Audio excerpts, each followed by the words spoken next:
ఈ సందర్భంగా ఒక 2-3 విషయాలను మాత్రం గుర్తు చేస్తున్నాను. ఎందుకంటే ఉమ్మడి పాలమూరు జిల్లాల్లో చాలా చైతన్యవంతమైన సభలు ఎన్నో జరిగినాయి.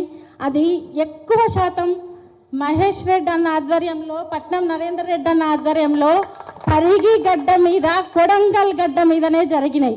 కొన్ని వందల జ్ఞాన సభలు పెట్టడం జరిగింది. నాకు బాగా గుర్తుంది, ఒక జ్ఞాన సభలో సాయిచంద్ మాట్లాడుతూ ఇక్కడ దళిత బిడ్డలే కాదు, వేదిక మీద అన్ని కులాలు మతాలకు సంబంధించిన బిడ్డలు ఉండాలి, అంబేద్కర్ గారంటే ఒక వర్గానికి సంబంధించిన మనిషి కాదని చెప్పినప్పుడు, నెక్స్ట్ జ్ఞాన సభకు వచ్చినప్పుడు మైనార్టీ వర్గమైన ముస్లిం సోదరులు కూడా ఇక్కడ ఉండాలని చెప్పిండు, బీసీ బిడ్డలు ఇక్కడ ఉండాలని చెప్పిండు, తండా బిడ్డలు ఇక్కడ ఉండాలని చెప్పిండు, ప్రతి తండాలలో అంబేద్కర్ గారి విగ్రహాలు పెట్టాలని చెప్పిండు. కాబట్టి దాన్ని స్ఫూర్తిగా తీసుకొని ఈరోజు ఇక్కడ విగ్రహం పెట్టడం అనేది చాలా ఆనందంగా ఉంది. అయితే 2 విషయాలు చెప్తాను, సమయం లేదు కాబట్టి.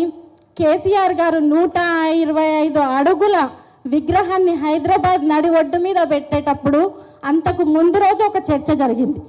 ఆ విగ్రహం ఆవిష్కరించేదానికంటే ముందు సభ మీద ఎవరు ఉండాలి అని చర్చ జరిగింది. అందరూ ఒక మాట అన్నారు, అది అంబేద్కర్ గారి విగ్రహం కాబట్టి దళిత బిడ్డల్ని లేదంటే బడుగు బలహీన వర్గాలకు సంబంధించిన నాయకుల్ని పిలుద్దాము అన్నారు. అప్పుడు కేసీఆర్ గారు ఒక మాట అన్నారు, ఈ విషయాన్ని సాయిచంద్ నాతో షేర్ చేసుకున్నాడు.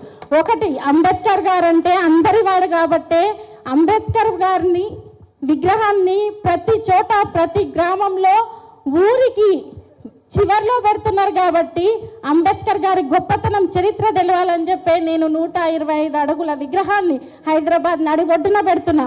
కాబట్టి ఆ సభలో ఒక వర్గానికి ఒక జాతికి సంబంధించిన వాళ్ళు కాదు, ప్రతి ఒక్కరూ ఉండాలి, అంబేద్కర్ గారు ప్రతి ఒక్క మనిషి అని చెప్పేసి, ప్రతి ఒక్కరి యొక్క గొప్ప ఆదర్శవంతమైన మనిషి అని చెప్పేసి కేసీఆర్ గారు చెప్పిరని సాయిచంద్ గారు చెప్పారు.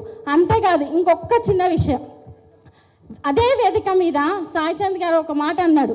ఎందుకంటే రాష్ట్ర క్యాబినెట్ మొత్తం ఆ వేదిక మీద ఉంది, గొప్ప గొప్ప నాయకులు ఆ వేదిక మీద ఉన్నారు, కేసీఆర్ గారు ఆ వేదిక మీద ఉన్నారు. కానీ ఒకే ఒక్క మాట, ఒక దళిత జాతిలో పుట్టిన ఒక కళాకారుడికి స్వేచ్ఛగా మాట్లాడే స్వేచ్ఛనిచ్చి ఆ వేదిక మీద ఉన్నోళ్ళు ఎవ్వరి గొప్పతనం కాదు, ఇది అంబేద్కర్ గారి గొప్పతనం అని నినదించే అంత స్వేచ్ఛనిచ్చింది మాత్రం బీఆర్ఎస్ పార్టీ, కేసీఆర్ గారి అన్న సంగతి జాతి మొత్తం గుర్తుంచుకోవాలని చెప్తున్నాను. ఒక 2 చిన్న అంశాలు, అంబేద్కర్ గారు చెప్పింది ఒకటి, అంతరంగిక శక్తిని లేదో ఆత్మగౌరవాన్ని, ఈ రెండిటిని మనం పొందగలిగినప్పుడు చాలా బలంగా పనిచేస్తామని చెప్పిండు. వాటి కోసం చాలా